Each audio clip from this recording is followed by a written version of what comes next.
privilège aujourd'hui de commencer une nouvelle série. Comme ça a été dit, c'est à travers le livre de Malachie. Alors certes, ça va être une série courte, ça va être 3 voire 4 messages, mais vous allez voir, ça va être passionnant. Donc Malachie, c'est un prophète qui est post-exil, ça veut dire après l'exil qui s'est passé à Babylone. Le temple a été reconstruit sous le ministère d'Esdras, la muraille de Jérusalem sous le ministère de Néhémie. Donc si vous voulez bien connaître le contexte historique proche du prophète Malachie, en fait le mieux c'est de lire Esdras et Néhémie. Donc on a lu une petite partie, mais pour ceux qui veulent encore mieux préparer les prochaines prédications, je vous invite à lire Esdras et Néhémie pour bien avoir le contexte historique en tête. Donc le temple a été construit, on peut dirais-je, reconstruit en 516 avant Jésus-Christ. Et donc Malachie, c'est environ dans les années 430 avant Jésus-Christ qu'il exerce son ministère. Donc Malachie parle à des personnes qui sont la 2e, voire la 3e génération de ceux qui sont revenus de l'exil. Donc ce n'est pas eux qui ont reconstruit le temple ni la muraille, mais c'est leurs parents, voire pour certains même les grands-parents. Donc Néhémie, soit il est décédé, soit il est vraiment âgé à ce moment-là, mais quoi qu'il en soit, les problèmes que Néhémie avait avec le peuple de Dieu, qui est revenu d'exil, sont très très similaires à ceux que Malachie va évoquer. Donc, je vais vous donner 3 grandes catégories très rapidement. La première, c'est le comportement des prêtres, que Néhémie devait corriger, et Malachie trouve encore les mêmes problèmes. Il y a le manque de contribution financière pour la construction du temple, mais aussi pour le maintien. Philippe a vu le bois qui devait être amené pour être sûr que le feu brûle tout le temps. Et puis le problème des mariages mixtes. Le mariage mixte, ça veut dire mariage qui se font en dehors du peuple de Dieu. La seule différence peut-être qui est notable, c'est que Néhémie parle du sabbat et Malachie ne le mentionne pas. Donc, en tout cas, la génération à qui s'adresse Malachie, excusez-moi le terme, mais elle est vraiment pathétique. Je pense que c'est un bon mot pour décrire cette génération. Pour les plus jeunes, pathétique, rapidement, ça veut dire c'est quelque chose qui suscite une émotion intense de pitié, de tristesse ou de douleur. En gros, c'est pas positif du tout. Et c'est une génération qui se trouvait dans une situation qui n'était pas facile. À l'époque, la région était sous domination perse, et donc Israël avait l'impression que Dieu n'était pas là pour eux. Beaucoup pensaient que la seule façon pour s'en sortir, c'était de faire des alliances avec ceux qui les dominaient, notamment via des mariages. Et cette génération a été laxiste, ça veut dire qu'ils négligeaient le service qu'ils devaient rendre à leur Dieu, et leur comportement n'était pas en phase avec la loi de Dieu. En tout cas, ils ne se sentaient pas aimés par Dieu, et du coup, ils n'avaient pas trop envie de suivre le Dieu de leurs ancêtres. Et c'est dans ce contexte-là que Malachie a été poussé par le Saint-Esprit à écrire son livre. Et donc, on va tout de suite plonger dedans. Je vais lire du début de Malachie jusqu'au chapitre 2, le verset 9. Et puis après, ce sera sûrement Pierre David la semaine prochaine qui prêchera la suite. Alors, pour ceux qui n'auraient pas encore ouvert ou qui veulent suivre, voilà, Malachie, chapitre 1, on va jusqu'à 2, verset 9.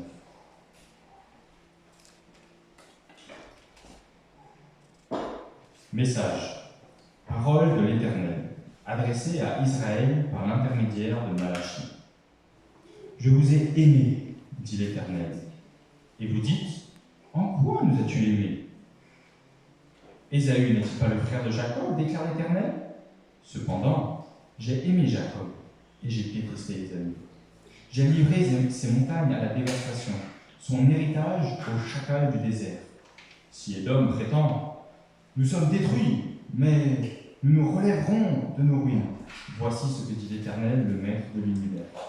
Qu'ils construisent, je démolirai, et on appellera pays de la méchanceté, peuple contre lequel l'Éternel s'est irrité pour toujours. Vos yeux le verront, et vous direz, l'Éternel est grand, même en dehors des frontières d'Israël. Un fils honore son père, et un serviteur son maître. Si je suis père, où est l'honneur qui me revient? Si je suis maître, où est la crainte qui m'est due? Dit l'Éternel, le Maître de l'univers. À vous, les prêtres, qui méprisez mon nom et qui dites: en quoi vous méprisez ton nom? Vous offrez sur mon autel des aliments impurs, et vous dites: en quoi t'avons-nous souillé? C'est en disant: la table de l'Éternel est dérisoire. Quand vous offrez en sacrifice une bête aveugle, n'est-ce pas mal? Quand vous offrez une bête boiteuse ou malade, n'est-ce pas mal? Offrez-la donc à ton gouverneur. Te recevra-t-il et te fera-t-il bon accueil? Dit l'Éternel, le Maître de l'univers. Et maintenant, priez pour que Dieu ait pitié de vous, de nous pas. C'est pour vous que cela vient. Vous recevra-t-il favorablement? Dit l'Éternel, le Maître de l'univers. Lequel de vous fermera les portes pour que vous n'allumiez plus inutilement le feu sur mon autel? Je ne prends aucun plaisir en vous, dit l'Éternel, le Maître de l'univers, et je n'accepte pas les offrandes de votre main. En effet, du soleil levant au soleil couchant, mon nom est grand parmi les nations. Et partout, on fait brûler de l'encens en l'honneur de mon nom. On présente des offrandes pures. Oui, mon nom est grand parmi les nations, dit l'Éternel, le Maître de l'univers. Mais vous le déshonorez en déclarant: la table de l'Éternel est souillée, et ce qu'elle rapporte est une nourriture dérisoire. Vous dites: quel ennui! Et vous la dédaignez, dit l'Éternel, le Maître de l'univers. Cependant, vous amenez des bêtes volées, boiteuses ou malades. Voilà les offrandes que vous faites. Puis-je les accepter de votre main, dit l'Éternel? Maudit soit le tricheur qui a pris plutôt un mal et qui offre en sacrifice au Seigneur une bête mauvaise, en mauvais état. Car je suis un grand roi, dit l'Éternel, le Maître de l'univers, et mon nom est craint parmi les nations. Maintenant, prêtres, ce commandement est pour vous. Si vous n'écoutez pas, et si vous ne prenez pas à cœur de donner gloire à mon nom, dit l'Éternel, le Maître de l'univers, j'enverrai parmi vous la malédiction, et je maudirai vos bénédictions. Oui, je les maudirai, parce que vous ne prenez pas cela à cœur. Me voici. Je menace votre descendance, et je vous jetterai des excréments au visage. Les excréments des victimes que vous avez sacrifiées, et on vous emportera avec eux. Vous saurez alors que je vous ai adressé ce commandement, afin que mon alliance avec Lévi subsiste, dit l'Éternel, le Maître de l'univers. Mon alliance avec lui est une alliance de vie et de paix. Je les lui ai donnée pour qu'il me craigne. Il a eu pour moi la crainte, il a tremblé devant mon nom. La loi de vérité était dans sa bouche, on ne trouvait pas d'injustice sur ses lèvres. Il a marché avec moi dans la paix et dans la droiture, et il a détourné beaucoup d'hommes du mal. En effet, les lèvres du prêtre sont les gardiennes de la connaissance. C'est de sa bouche qu'on demande la loi, parce qu'il est un messager de l'Éternel, le Maître de l'univers. Mais vous vous êtes écartés de cette loi. Vous en avez fait trébucher beaucoup par le moyen de la loi. Vous avez violé l'alliance de Lévi, l'Éternel, le Maître de l'univers. Et moi, je vous livrerai au mépris et à l'humiliation aux yeux de tout le peuple, parce que vous n'avez pas gardé mes voies et que vous avez fait preuve de partialité dans l'application de la loi. Un texte un peu lourd, hein, c'est redressez-vous, sinon coup de pied aux fesses, hein, c'est un peu ça qu'on ressent. Donc le texte qui se présente à nous, il est un peu sous forme de questions-réponses. Hein, c'est toujours le même schéma à travers tout le livre. Il y a une affirmation qui est faite de la part de Dieu, et puis il y a une question de la part du peuple qui revient, et puis Dieu va répondre à cette question. Alors je vais vous montrer le premier schéma. On a deux questions dans le passage, enfin deux fois le schéma qui serait fait dans le texte d'aujourd'hui. Je vous montre le premier, et ça va être l'exercice pour vous de trouver le deuxième. Ça va? Donc regardez, l'affirmation de Dieu, le premier c'est « Je vous ai aimé », dit l'Éternel. Le peuple qui répond pose la question « En quoi nous as-tu aimés ?» Puis à la réponse de Dieu qui arrive, Ésaü, petit peu de Jacob, et hop, ça va jusqu'au verset 5.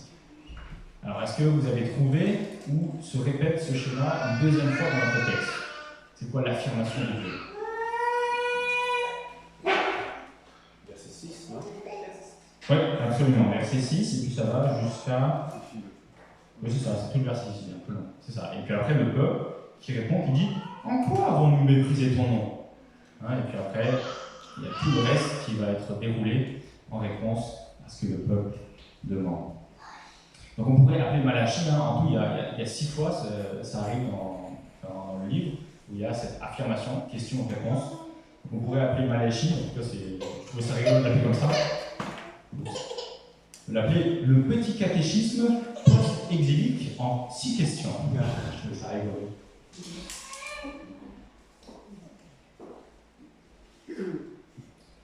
Et donc voilà, donc ces deux schémas qui se répètent, ça va former très naturellement les deux parties de notre prédication ce matin. Donc les versets 1 à 5, c'est l'amour de Dieu, et les versets 6 à 2-9, c'est le culte qui est rendu à Dieu. Et donc s'il y a une phrase qu'on devrait retenir ce matin, c'est la suivante, c'est « Dieu nous a aimés », c'est la première partie, et en réponse, rendons à Dieu un culte qui lui soit agréable. Donc Dieu commence son message en disant « Je vous ai aimé ». Alors bien sûr, Dieu dit cela face à un peuple qui est ingrat et qui ne pense pas que Dieu les aime. Ou en tout cas, qui pense que c'est fini, que Dieu ne les aime plus. D'ailleurs, c'est ce que le peuple répond, il dit « Mais en quoi Dieu nous as-tu aimés ?» Ils veulent avoir des preuves. C'est quoi les preuves de ton amour envers nous? Et Dieu va donner une réponse magistrale. C'est une réponse qui peut peut-être nous surprendre, peut-être même nous choquer, mais c'est une parfaite réponse à la question qui est posée par le peuple de Dieu. Il va dire « J'ai aimé Jacob et j'ai détesté Ésaü ». C'est ce que Paul va citer aussi dans Romains 9. Alors vous vous souvenez de Jacob et Ésaü, c'était deux frères, deux lignées, deux peuples, deux destinées différentes aussi. Jacob, aimé par Dieu, choisi par Dieu, on pourrait dire prédestiné dans certains sens, et Ésaü, détesté par Dieu, rejeté par Dieu, on pourrait presque dire réprobé. Et je vais vous poser une question. Et la réponse à cette question va en dire beaucoup sur votre compréhension de Dieu, sur votre vision du monde. Dans l'affirmation, donc c'est la question, j'ai aimé Jacob, j'ai détesté Ésaü, laquelle des deux vous surprend ou vous trouvez anormal? Est-ce que c'est j'ai aimé Jacob ou est-ce que c'est j'ai détesté Ésaü? Laquelle des deux vous semble c'est surprenant? Ou c'est pas normal que Dieu dise ça? Et si vous ne connaissez pas Jacob et Ésaü, c'est pas grave, on va passer juste par Pierre ou Jacques, on pourrait dire j'ai aimé Pierre, j'ai détesté Jacques. Laquelle des deux vous surprend, vous semble anormal? Et la réponse à cette question en dit beaucoup sur votre vision du monde, sur ce que vous comprenez de Dieu. Et si vous me dites que ce qui vous surprend, c'est j'ai détesté Ésaü, eh bien alors c'est très bien que tu sois là ce matin pour écouter cette prédication. Alors, une petite illustration pour amener le sujet. Imaginez que vous soyez proche de M. Macron, M. Macron, président de la France. Vous êtes son garde du corps ou un autre métier qui fait que vous êtes toujours proche de lui. Et de temps en temps, ça vous prend, vous crachez à la figure de M. Macron. Ça vous prend comme ça, de temps en temps. Ou vous l'aidez pour passer une porte, hop, un petit croche-pied, M. Macron il tombe par terre, humilié devant tout le monde. Et M. Macron, on est en France, il ne faut pas vous virer, donc ça continue comme ça pendant très longtemps. Et donc lors d'un interview, on pose la question au président. Alors qu'est-ce que vous pensez de votre garde du corps? Si M. Macron il répond je déteste mon garde du corps, est-ce que ça vous surprend? Ça devrait être normal, hein? Mais qu'est-ce qui se passe si M. Macron dit oui, j'aime mon garde du corps? Je suis sûr que le gars qui est en train de faire l'interview, il dit mais il est ironique, en fait, il est en train de me raconter une blague, c'est pas vrai du tout. Et en fait, c'est la même chose avec Dieu. Et c'est même encore plus important, en fait. Parce que Dieu, c'est pas M. Macron, Dieu, il est encore plus haut. Dieu, c'est le maître de l'univers, c'est répété je sais pas combien de fois dans ce texte. Et nous sommes des créatures déchues qui se sommes rebellées de Dieu. En fait, chaque péché que nous commettons, C'est comme ce garde du corps qui crache à la figure de M. Macron. Mais c'est encore plus fort parce qu'on crache à la figure de Dieu. Donc l'affirmation « j'ai détesté Ésaü », en fait, ça devrait être normal. Hein, c'est normal que Dieu déteste le péché et déteste aussi celui qui commet ce péché. Si je vous donne quelques versets pour ceux qui ne sont pas trop sûrs que c'est vrai ce que je dis, qui veulent le vérifier à la maison. Donc, vous pouvez par exemple lire Psaume 5, les versets 5 et 7, Psaume 11, le verset 5, pour soutenir l'idée que Dieu déteste, haït celui qui commet le mal. Proverbe 6, verset 16-19, Osée 9, verset 5, Ésaïe 95, verset 2, et Apocalypse 2, verset 6. Voilà, si vous n'avez pas tout noté, vous vérifiez avec moi après, il n'y a pas de souci. Donc, le sort que mérite Ésaü, c'est le même sort que mérite tout être humain, y compris Jacob, ceux à qui Malachie est en train d'écrire. Ce que Dieu est en train de dire à Israël, en fait, c'est que vous voyez le sort qui est réservé à Ésaü, et vous voyez, il n'est pas beau quand on lit les versets 2 à 5, et bien vous méritez exactement la même chose. Et nous aussi, nous tous qui écoutons ici, moi compris, nous méritons la même chose. Chacun d'entre nous ici, nous méritons de recevoir ce qui est décrit ici, qui est donné. Parce que tous ont péché et sont privés de la gloire de Dieu. On pourrait aussi dire, et je pense que c'est juste aussi, tous ont péché et sont privés de l'amour de Dieu. Dieu ne nous doit aucun amour. Si Dieu nous déteste, il exerce juste sa parfaite justice. On s'est rebellé, on a craché à sa figure, voilà. Dieu nous rejette. C'est ce qui se passe dans le jardin d'Éden, et quelque part l'humanité entière est sur une autoroute qui va en enfer. C'est ça l'image biblique.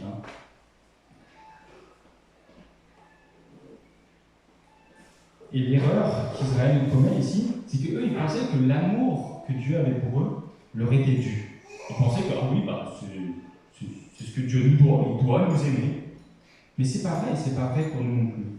Ce que nous avons ne nous est pas dû, mais c'est grâce de Dieu. Et c'est important pour tout le monde, c'est pour les adultes, mais aussi pour les enfants de comprendre ça. Peut-être les enfants les plus jeunes, je pense à Alex, Eric, peut-être Noah, Élie, Josias. Vous avez tous un lit, vous avez tous 3 repas par jour, vous avez tous des parents qui font un super travail pour votre éducation. Et tout ça, c'est pas un dû. Peut-être en tant qu'enfant, on peut penser, ah oui, ça m'est dû, mes parents, ils doivent me nourrir, mes parents, ils doivent faire tout ce qu'ils font pour moi. Mais sachez que la seule chose que vous pouvez faire, c'est dire merci Dieu pour ce que j'ai, et merci papa, merci maman. Et vous allez voir que si vous vivez en pensant que ce n'est pas dû, mais que c'est grâce, bien vous allez être beaucoup plus heureux. D'ailleurs, peut-être, si vous êtes malheureux, c'est peut-être un bon indice que vous prenez ces choses-là comme étant un dû. C'est comme ça que si vous prenez certaines choses comme étant un dû, il y a 2 choses qui peuvent se passer, et qui vont sûrement se passer. La première, c'est que vous allez être malheureux. Et la deuxième, c'est que vous allez avoir du mal à trouver Dieu. Parce que tu auras une vision erronée du monde. Nous avons besoin de comprendre ce que nous méritons ce que Édom mérite, pour pouvoir recevoir l'amour de Dieu que Dieu a pour Jacob.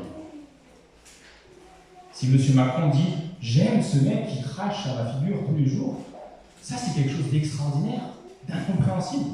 Et c'est ça que Dieu nous dit quand il dit « j'aime Jacob ».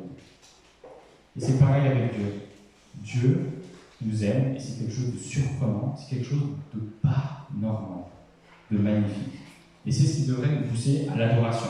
C'est ce qui va nous emmener vers la deuxième partie de notre texte. Et on pourrait se poser la question, mais comment est-ce que Dieu nous a aimés? Et la réponse, vous la connaissez bien, c'est la réponse que tous les enfants peuvent toujours dire avec confiance, c'est Jésus. Jésus, c'est celui qui a vécu la vie parfaite, qui mérite littéralement l'amour, l'approbation de Dieu. C'est cette vie parfaite que Dieu lui propose et veut nous offrir gratuitement. Si tu te détournes de ton péché, et si tu places ta confiance en Jésus, alors Jésus prend ton péché sur lui, meurt pour en subir la juste condamnation que tu mérites normalement, et te donne sa vie parfaite pour que Dieu te voie maintenant comme il voit Jésus lui-même. Et c'est ça qui est extraordinaire. C'est ça qui nous pousse tous les dimanches et tous les jours de notre vie à adorer Dieu. Donc voilà comment est-ce que Dieu nous a aimés, voilà comment est-ce que Dieu a aimé Jacob. Et d'ailleurs, Jacob n'était pas meilleur qu'Ésaü. Je ne sais pas si vous avez déjà lu l'histoire dans la Genèse. Il n'y a vraiment rien en Jacob qui mérite que Dieu l'ait choisi. En fait, au contraire, vraiment les deux étaient mauvais. Et pourtant, Dieu a décidé d'en sauver un. Et quand Paul cite Malachie dans Romains 9, peut-être il y a juste une petite chose à rajouter pour être sûr qu'on ne fait pas d'erreur. Dans le contexte immédiat ici, quand il dit « j'ai élu Jacob, j'ai détesté Ésaü », ici on ne parle pas d'élection pour la vie éternelle. Ils sont choisis pour une relation privilégiée. Dieu a choisi Israël. Dans le texte de Romains 9, Paul le dit, pas tous Israël mais Israël, c'est-à-dire pas tous ceux qui sont descendants biologiques d'Abraham sont forcément des nouveaux, mais c'est une relation privilégiée que Dieu avait avec ce peuple à ce moment-là. Et Paul va utiliser ce même concept pour parler des élus. Et dire, de la même façon que Dieu peut choisir une relation privilégiée avec un peuple, eh bien Dieu choisit d'en sauver certains et de les donner au Fils pour qu'ils aient la vie éternelle. Donc en 2 mots, nous méritons Ésaü, mais nous avons reçu Jacob. Et c'est ça qui devrait nous pousser à l'adoration. Et malheureusement, les personnes à qui Malachie parle, eh bien, ils ne comprennent pas ça, et du coup, leur adoration, d'une, elle n'est pas bonne, et de 2, elle n'est pas faite avec sincérité. Donc Israël ne montre pas sa reconnaissance envers Dieu. On arrive à la deuxième partie, les versets 6 à 2, 9. On va aller assez vite, c'est un grand texte, et on ne va pas avoir le temps vraiment de s'attarder sur chaque petit détail. Donc premièrement, le culte ici, qui est décrit de ces Israélites, c'est un culte qui n'est pas fait comme Dieu le leur avait demandé. C'est la première chose que j'aimerais souligner. La deuxième, c'est que leur disposition de cœur, leur sincérité n'était pas là non plus. Alors je vais vous lire un verset dans Lévitique, le chapitre 22. Vous vous souvenez, Lévitique et Deutéronome, il y a beaucoup de listes sur comment est-ce qu'on doit se comporter, comment est-ce que le culte doit être fait. Donc là, j'aimerais juste vous lire 2 versets, et ce sera à vous de montrer dans le texte où les personnes à l'époque de Malachie avaient transgressé ce que je vais lire maintenant. Donc Lévitique 22, je vais lire les versets 21 et 22. Si un homme offre à l'Éternel du gros ou du petit bétail en sacrifice de communion, soit pour l'accomplissement d'un vœu, soit comme offrande volontaire, la victime sera sans défaut, afin qu'elle soit acceptée. Il n'y aura en elle aucun défaut. Vous n'offrirez pas de victime qui soit aveugle, estropiée ou mutilée, qui ait des ulcères, la gale ou une tare. Vous n'en ferez pas sur l'autel un sacrifice passé par le feu pour l'Éternel. C'est très clair, on ne peut pas trop se louper dans ce que Dieu demande ici. Alors est-ce que vous avez repéré? Où est-ce que dans le texte on voit qu'ils ne font pas ce que Dieu demande? Verset 8. Alors on compte beaucoup. Verset 8, absolument, oui. Bien vu, Benoît. Est-ce que vous en avez d'autres? 14. Oui, tout à fait. Pour ceux qui n'ont pas le texte, tu peux le lire dans chaque verset. Oui, alors verset 8. Quand vous offrez en sacrifice une bête aveugle, on venait de le lire dans Lévitique, n'est-ce pas mal? Quand vous offrez une bête boiteuse ou malade, n'est-ce pas mal? Offre-la donc à ton gouverneur. Après, l'illustration, c'est voilà, imaginez que tu offres ça à ton gouverneur, il va voir et il ne va pas être content. Et Dieu, c'est pareil, mais Dieu, il voit encore plus, en fait, même si c'est caché, Dieu le voit. Oui, et le 14. Maudit soit le tricheur qui a dans son troupeau un mâle et qui offre et sacrifie au Seigneur une bête en mauvais état. En mauvais état, vous comprenez aussi. Je pense qu'on a fait le tour.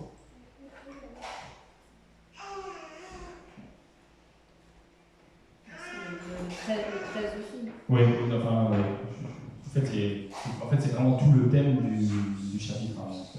Ça ressort constamment. En tout cas, ce qui est sûr, vous comprenez, commandement de Dieu dans Lévitique, et puis commandement transgressé ici dans Malachie. Donc les Israélites, ils offraient un culte à Dieu, et non pas comme Dieu le voulait, mais comme ça les arrangeait eux. C'était bien pratique d'offrir les animaux dont de toute façon on voulait s'en débarrasser. Et peut-être pour les plus jeunes, imaginez que comme illustration, vous êtes invité à l'anniversaire d'un ami et que votre plan, parce que vous savez qu'il faut offrir un cadeau quand on va à un anniversaire, mais en fait vous n'avez pas trop envie de dépenser de l'argent ou de lui offrir quelque chose de valeur.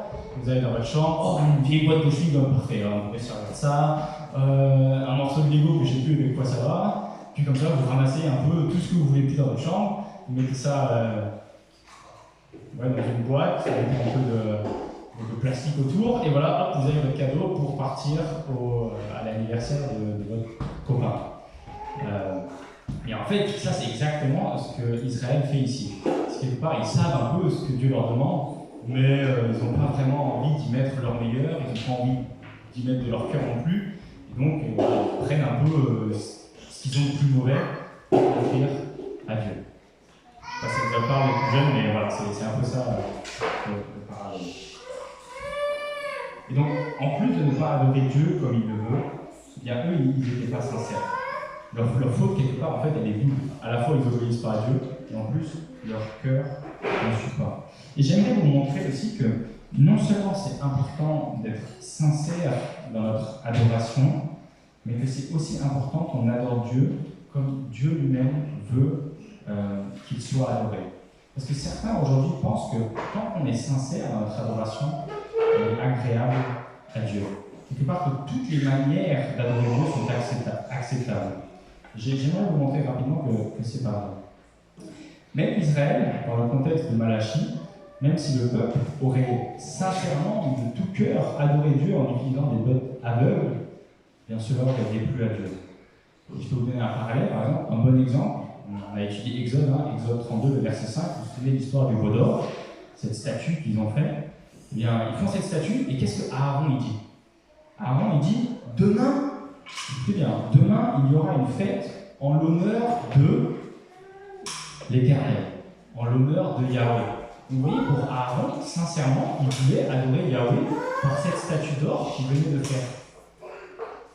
Pourtant, vous savez bien, Dieu il n'était pas du tout content, et le problème, c'est pas qu'ils aient fait une fête, c'est absolument ok, même louable de faire une fête, de fêter, on est sorti d'Égypte, mais avec les moyens tels que Dieu les a prescrits. Dieu venait dire dans les commandements, on ne ferait pas de représentation, et qu'est-ce qu'ils font? Ils font une représentation, et puis en plus ils finissent leur fête par une orgie. Enfin, ils ont transgressé un paquet des 10 commandements en l'espace de juste une fête. Mais Dieu ne veut pas être adoré comme ça. Dieu veut être adoré en esprit et en vérité. Et c'est aussi un des gros problèmes lors de la réforme. La réforme protestante, il y a à peu près 500 ans, quand par exemple, les gens de l'époque, et encore aujourd'hui malheureusement, les catholiques, ils se prosternent devant l'hostie quand le pain et le vin est transformé, transsubstantié, soi-disant, en réel corps et sang de Christ. Donc si vraiment il y a Christ devant eux, c'est logique, on devrait se prosterner devant. C'est une abomination aux yeux de l'Éternel. De la même façon, quand on se met à genoux devant Marie pour intercéder via Marie pour donner sa prière à Dieu, c'est assez sûr que c'est détestable à Dieu. Et pourtant, ces gens-là, ils sont sincères. Ils pensent sincèrement que c'est la bonne façon d'adorer Dieu. Donc tout ça pour dire, on a beau être sincère, mais ça ne veut pas dire que c'est forcément agréable à Dieu. Il faut être sincère, mais aussi qu'il y a la bonne façon de faire. Bon. Mais bon, il y a un certain sens dans lequel, la plupart d'entre vous, c'est pour le culte en tout cas dominical qui se passe le dimanche matin, vous n'avez pas trop à vous en soucier, c'est les pasteurs qui s'occupent de gérer le culte. Donc, quelque part, ici, c'est plus pour Pierre David et pour moi, un peu l'interpellation, de faire attention qu'on adore Dieu comme lui, il le veut. Et d'ailleurs, ça revient beaucoup dans le texte. Je ne sais pas si vous l'avez noté. Il parle spécifiquement aux prêtres. Par exemple, le verset 6, il dit vous, les prêtres, vous méprisez mon nom. Et il dit en quoi vous méprisé? Bien sûr, c'est parce qu'ils offrent des sacrifices pas comme ils devaient. Et aussi, à partir du verset 2, il dit maintenant, prêtres, donc il parle directement aux prêtres, ce commandement est pour vous. Si vous n'écoutez pas et si vous ne prenez pas à cœur de donner gloire à mon nom, dit l'Éternel, le Maître de l'univers, j'enverrai parmi vous la malédiction et je maudirai vos bénédictions. Vous vous souvenez, les prêtres à la fin du culte, ils étaient censés bénir le peuple en utilisant la bénédiction qui est donnée à Aaron. Et bien, il va dire en fait cette bénédiction, on va la transformer en malédiction parce que vous ne l'adorez pas du tout comme vous le devrez et la sincérité du cœur n'est pas du tout. Puis après, il y a encore le verset 7 qui est important et je passe rapidement dessus parce que là je prêche surtout à Pierre David et à moi-même. En effet, les lèvres du prêtre sont les gardiennes de la connaissance, et c'est de sa bouche qu'on demande la loi, parce qu'il est un messager de l'Éternel, le Maître de l'univers. J'espère qu'un jour, quand je me retrouverai devant Dieu, ces paroles soient véridiques pour moi, pour Pierre-David et pour tous les autres responsables d'Église. Mais en tout cas, voilà, priez pour nous.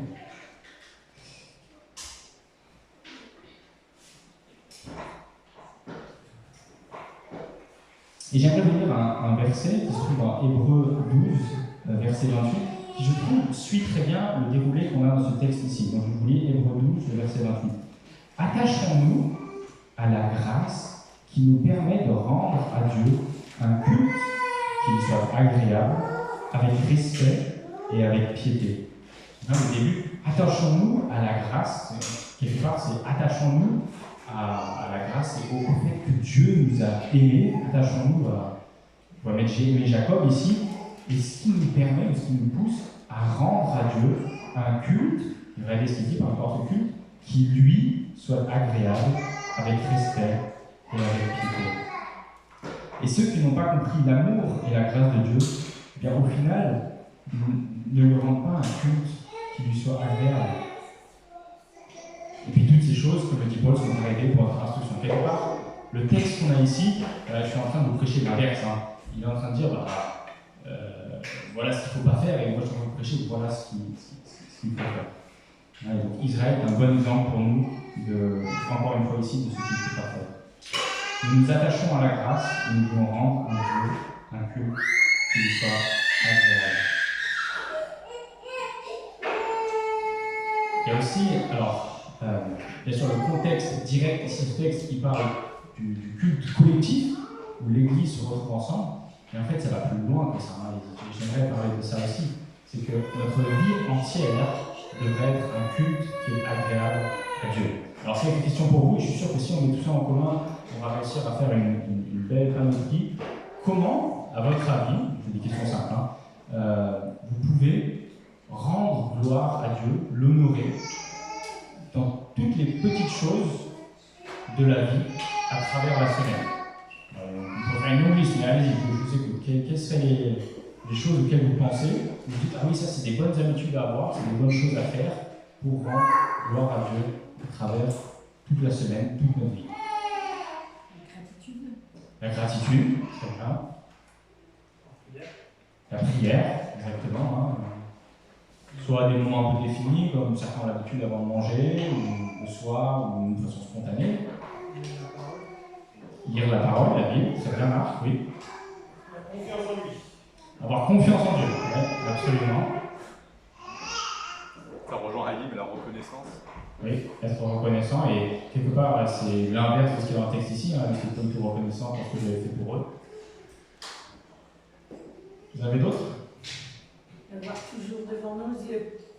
Avoir toujours Dieu devant nos yeux? Voilà. Ah oui, bien sûr, ouais. Des fois, on a bien utilisé l'expression avoir les yeux rivés vers l'éternité, vers Jésus, qu'on va rencontrer un jour, vivre dans cette optique-là. Mais prochain. Pardon, Benoît? Aimer son prochain. Aimer son prochain, oui, bien sûr. Lui obéir.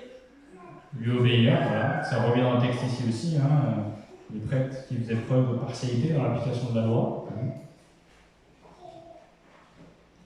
Ok, très bien. Donc, je vais juste encore conclure avec une question du catéchisme de Bagdad qui, je trouve, résume très bien ce qu'on a vu ce matin.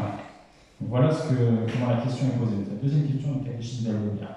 Combien de choses dois-tu savoir pour vivre et mourir dans une heureuse assurance? Et la réponse est, il y a 3 choses qu'on doit savoir. La première, c'est d'abord combien est grand mon péché et ma misère. Et ça, c'est important. Combien est grand mon péché et ma misère. On va aussi résumer le texte ici, comprendre qu'on mérite Ésaü. Ensuite, comment j'en suis délivré? La réponse, c'est Jésus. Deuxième partie, j'ai aimé Jacob. Et enfin, troisième, quelle reconnaissance, c'est le terme qu'André a utilisé, elle a dit aussi, quelle reconnaissance je dois à Dieu pour cette délivrance. Et ça, quelque part, c'est le message de toute la vie chrétienne. On veut se rappeler combien est-ce qu'on est pécheur, misérable, où est-ce qu'on trouve notre délivrance et comment est-ce que maintenant on peut être reconnaissant envers Dieu. Voilà, donc on a eu une exposition un peu négative malheureusement, mais c'est souvent comme ça avec les prophètes, mais on veut se le prêcher de façon positive. Donc je vais encore prier pour clôturer cette prédication. On va avoir un chant, je vous l'annonce déjà maintenant, c'est le 9 dans les portes vues par la croix, et après vous aurez l'occasion de répondre à Dieu par la prière. Je vais prier. Seigneur, on te remercie pour ta parole. C'est vrai que nous étions, comme tout être humain, destinés à la mort éternelle. Nous étions des cadavres spirituels qui étions incapables de se tourner vers toi. Et pourtant, Seigneur, dans ta grande grâce et miséricorde, tu as décidé de nous attirer à toi. Tu es vraiment le Dieu souverain qui nous a aimés profondément. Et on peut être infiniment reconnaissant, Seigneur, de ne pas connaître le sort d'Ésaü. Et merci de nous avoir fait passer d'un Ésaü à un Jacob. Et Seigneur, on peut te prier aussi pour tous les autres Ésaü, quelque part, qui existent encore dans ce monde, qui nous entoure. On te prie que tu les attires à toi, que tu nous utilises pour leur montrer le chemin qui mène à la vie éternelle.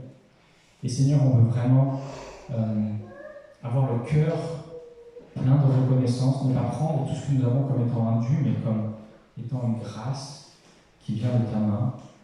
On veut quelque part voir comment Israël s'est comporté et faire l'inverse. Et Seigneur, avec toute sincérité de cœur, on veut te rendre un culte qui te soit agréable. Ce matin, on n'est pas juste venu pour assister à un culte, mais on veut te le rendre. On veut être actif dans notre adoration.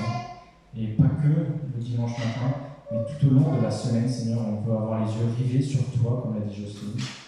Et on veut crier comme les chérubins, Saint, Saint, Saint est le Seigneur. Et tu es l'agneau à qui appartient toute la gloire, au siècle des siècles.